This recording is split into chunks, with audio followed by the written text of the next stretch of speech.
So, it's week 5, and you've waited 5 weeks, I'm sure. So first, I want to talk a little bit about the central nervous system. So,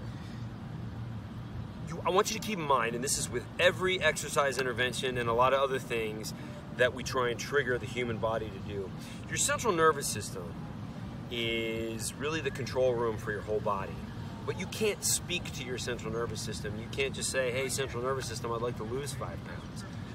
What you can do is create an environment. The only thing the central nervous system sees is the environment that your body is in.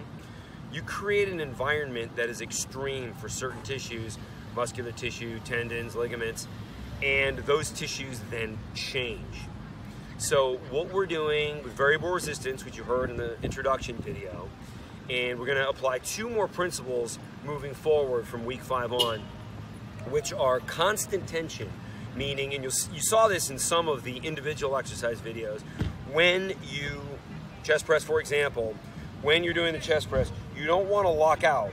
You want to, this is about the top, because what happens is the muscle has incredible potential right to about this point, but if like the tricep, for example, was able to continue to create a lot of force, you'd be able to break your own joint.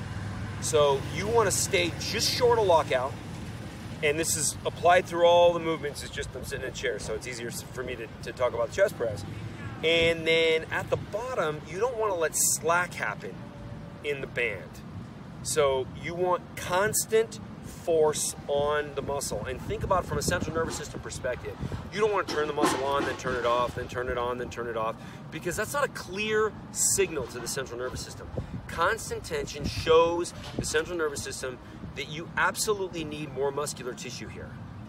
And then it adapts, and it adapts very well and in a much more rapid way than you would normally engage in an exercise. The other principle that is absolutely critical, I didn't want to overwhelm anybody in the beginning, but now that you're at week 5, we're going to talk about diminishing range. So first repetitions, you're getting to the strong range. You go to the strong range until you cannot get there anymore. You want to make sure that you have exhausted the strong range. This is something you cannot do with a weight. So you're engaging and fatiguing with more muscular tissue than you ever have in your life. Then you go half repetitions, and the repetitions become shorter and shorter as you progress because you're fatiguing more and more muscular tissue. More tissue is calling itself out of the movement because it has gone to fatigue. Then the last little bit of muscle you're fatiguing in the weak range, but you're dealing with a lower weight there, which is why this does not create joint damage, cumulative joint damage, as a lot of heavy weight training protocols will. So keep all these principles in mind. Set your calendar again for week 9, so 9 weeks from your start date, to watch the next video of the progression of the 12-week program. Awesome, proud of you, keep going.